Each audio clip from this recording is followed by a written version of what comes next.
Hastings, Carnegie, and Strathcona. So all of those centers, as you will know, are east side centers on the east side of Vancouver, and are, in many cases, people and families who are have-not families. So I've worked with the associations there to help resolve some of the issues and bring forward solutions.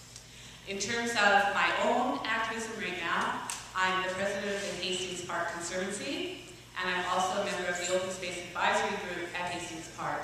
So I'm very concerned about Hastings Park and having it come under the park board in terms of governance model.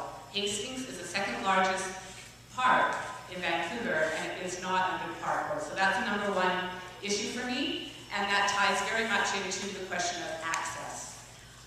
Access and affordability, inclusion, those are all fundamental things that we need to be concerned about and ensure that every person in Vancouver has in terms of using our recreational facilities and our parks. So I'm going to sit down though. I got my notes on the table, so hopefully you've seen me go down. So as a park board commissioner, I want to represent the diverse, rich history and culture of our city and advocate for a system that truly provides for and preserves parks and recreation facilities that are inclusive and a benefit for all. As Vancouverites, we can be very proud of the parks and recreation system that we've built.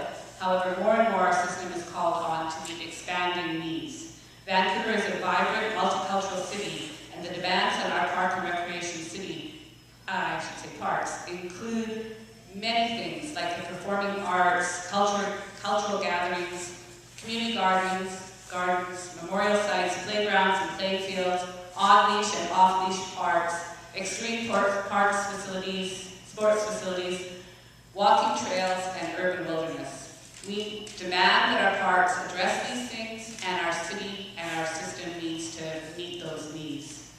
In terms of the particular questions that were asked about the associations, this is fundamental to the relationship that the Park Board has with its communities. Vancouver's Park Board is the only elected park board in Canada.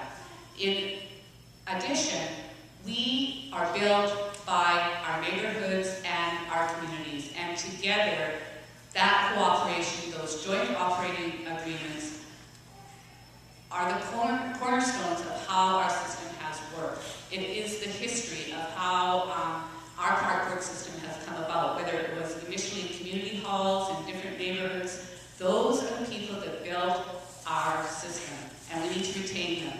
We need to ensure that joint operating agreements are in place, that they're active and current.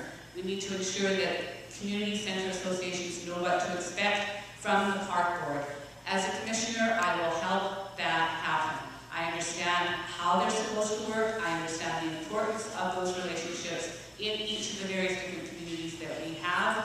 And the communities themselves need to know what the expectation is, so that in terms of the monies that you earn through the programs that you offer can go back into the community that you are active in, and that activism can be done on your decision, not by somebody else's. Thank you very much.